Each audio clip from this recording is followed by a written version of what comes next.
Hey, it's Grayson here again. Wanted to come to you about a major controversy in the world of influencer marketing, social media marketing. Um, a lady by the name of Brittany Dawn, aka Brittany Dawn Davis of Brittany Dawn Fitness, has been doing the rounds in the press. She was on Good Morning America. Um, and there have been a ton of YouTube videos made about her business and her very upset customers.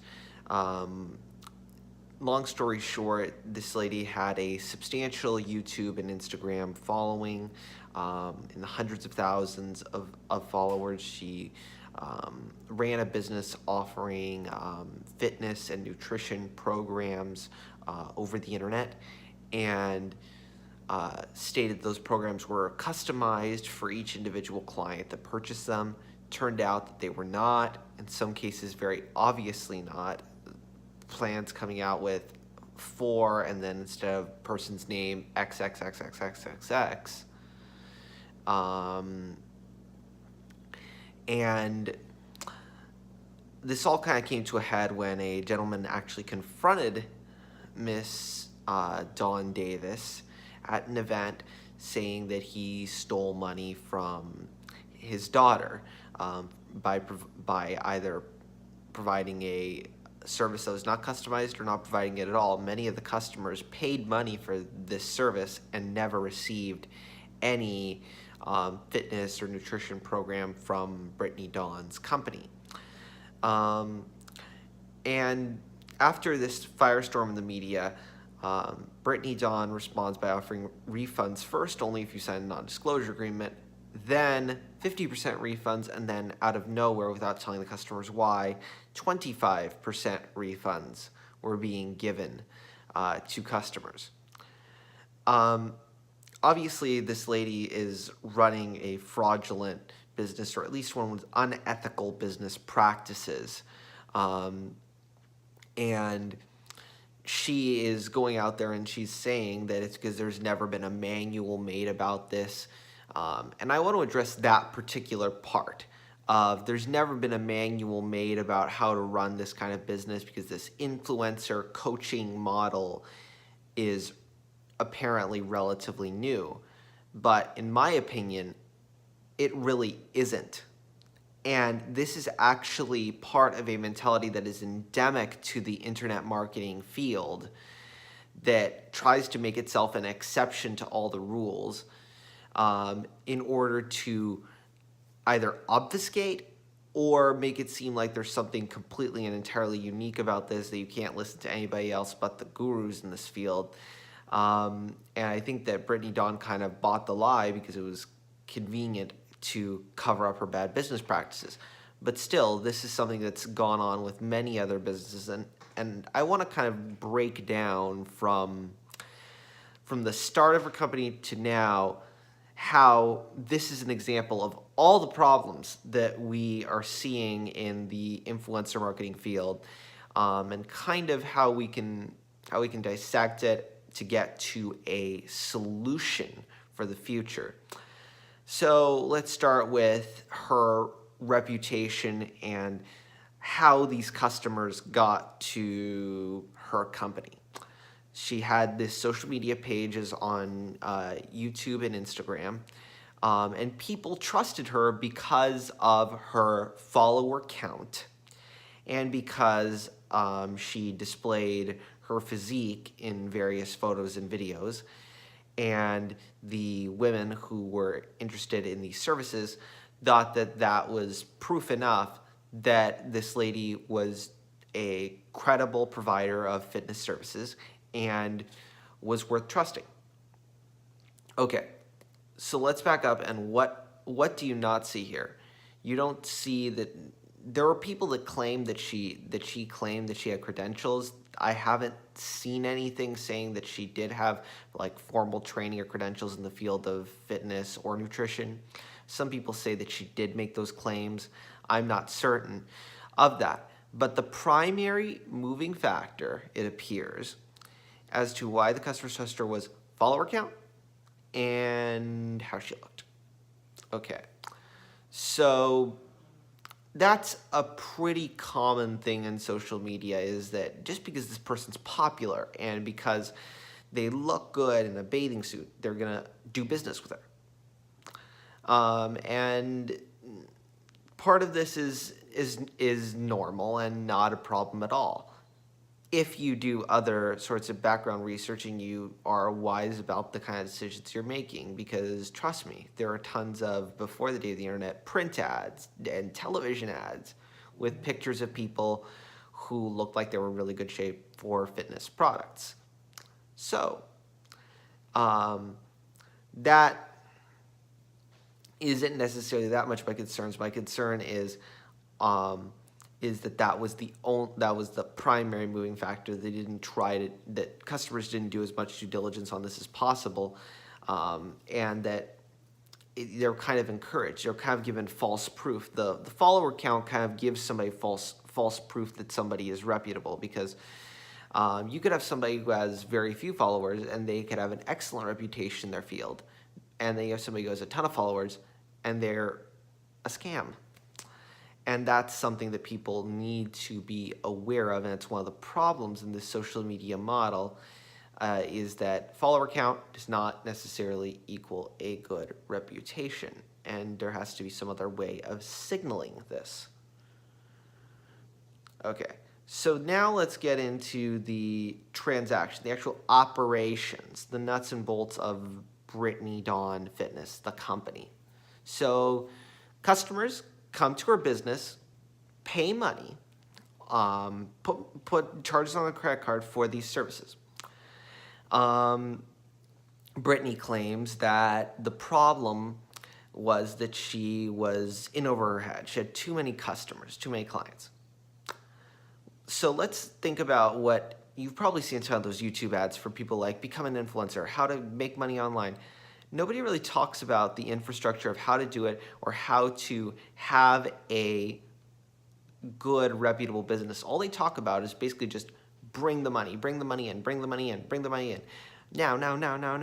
I don't know whether or not you listen to any gurus or anything like that, but this is an attitude that's out there. Just bring the money, and provide a rudimentary product or service, like a fitness plan that they said was customized but really wasn't.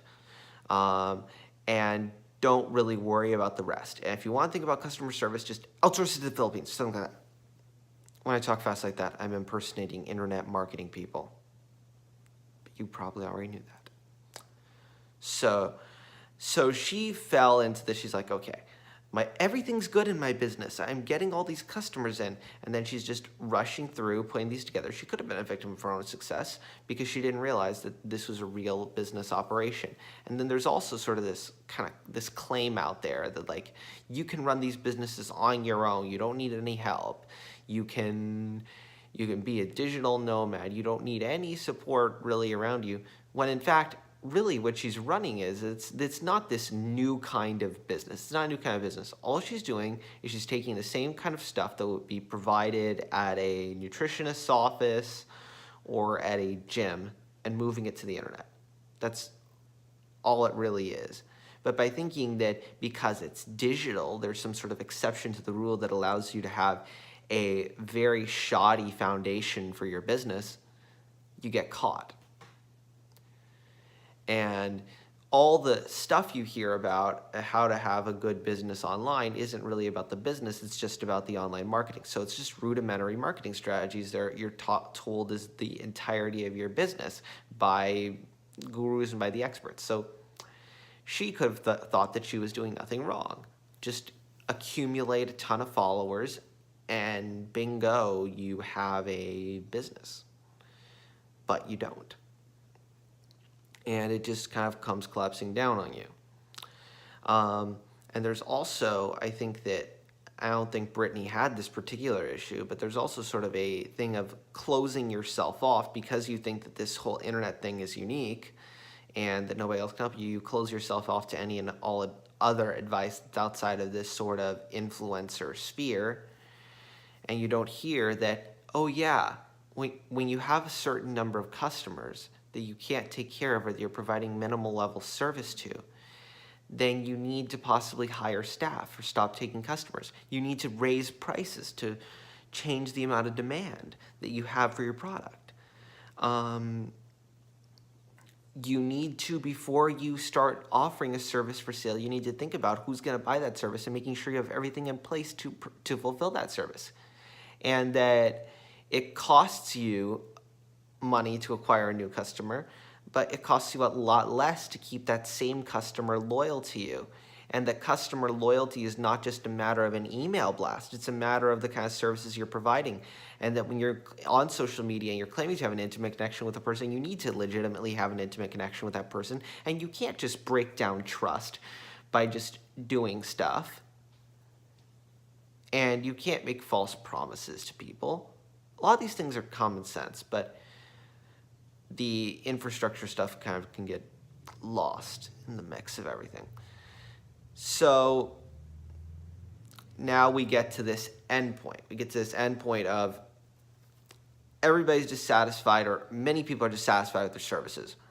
And you have customers coming in and complaining. And then her response is like, well, we're going to set up a monitored customer service email and provide refunds, provide all this, provide plans that have been fixed. They're accurate, and offer these 50 full refunds, then 50% refunds, then 25% refunds. So that first part, monitored customer service email. There is sort of this attitude in digital marketing that like everything is set it and forget it. It's no manual stuff. Money just piles in. People will use the term passive income when they refer to digital marketing or online-based businesses, and then you forget about customer service. It's kind of an afterthought. So she sees having a monitored customer service email as being a big step, because isn't this all supposed to be kind of automatic anyway?